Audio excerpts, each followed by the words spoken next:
Qui d'entre nous ne croit pas que la solution de nos problèmes provient de situations, de personnes, de circonstances, d'événements qui doivent se produire pour être bien? Nous pensons tous que si telle situation-là se produisait, je pourrais aller mieux. Si j'avais plus de ceci ou de cela, plus d'argent, de temps, davantage de savoir, de titres, de diplômes, ou encore plus d'expérience, de reconnaissance, etc., etc., moi, certainement, je me sentirais beaucoup mieux. Et combien de fois nous nous consacrons, nous, à des rêveries sur des hypothétiques situations futures et idéales où nous possédons ces biens précieux qui nous donnera la sécurité, la stabilité ou le bonheur. Enfin, la solution à nos problèmes présents. En effet, nous pourrions dire que dans les présents, nous nous investissons à fond. Nous travaillons, nous faisons des efforts pour obtenir ce dont nous croyons avoir besoin pour nous sentir en sécurité, à l'abri des dangers. Parce que nous sommes convaincus que la solution à nos difficultés se trouve en quelque chose qui est à l'extérieur de nous. Quelque chose que nous n'avons pas encore, mais que n'ayons dans le futur, nous pourrions sûrement atteindre un état souhaité meilleur que celui dans lequel nous sommes aujourd'hui. Et c'est pour ça que nous nous préoccupons, que nous nous faisons du souci. Et vous me diriez que penser ainsi est tout à fait normal et logique. Il n'y a rien de mauvais, d'incorrect de penser comme ça. Oui.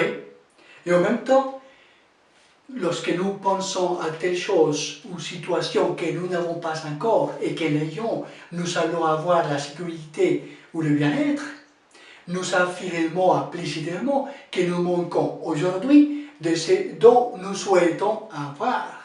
Ça veut dire que nous réaffirmons que nous sommes privés maintenant de ce bonheur, cette sécurité que nous pourrions avoir à condition d'obtenir telle chose ou situation à l'extérieur de nous. Dans ce contexte, souhaiter est affirmer nos manques, nos privations présentes. C'est affirmer qu'il me manque aujourd'hui quelque chose qui est très important pour moi.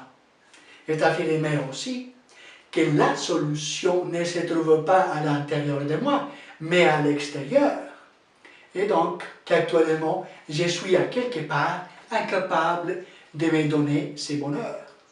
Et comme ça, je suis en train d'établir une relation de dépendance vis-à-vis de quelque chose qui est extérieur à moi.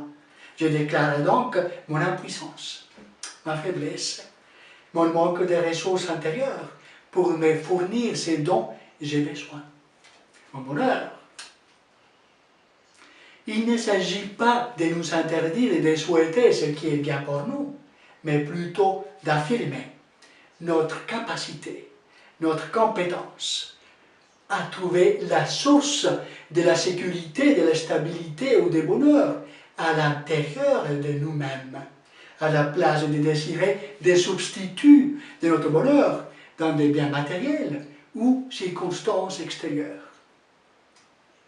Chercher à l'intérieur de nous est affirmer notre force, l'existence d'une source de ressources qui échappe transitoirement à notre conscience, mais qui est bel et bien là, malgré notre scepticisme passager.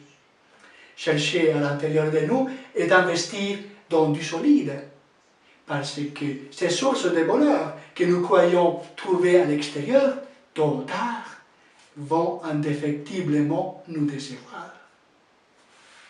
Oui, je vous invite à passer en revue ces endroits, ces personnes, ces possessions, ces divers événements ou situations où vous savez chercher le bonheur dans le passé, tout en reconnaissant maintenant qu'il n'est pas là, mais qu'il vient de vous et seulement de vous.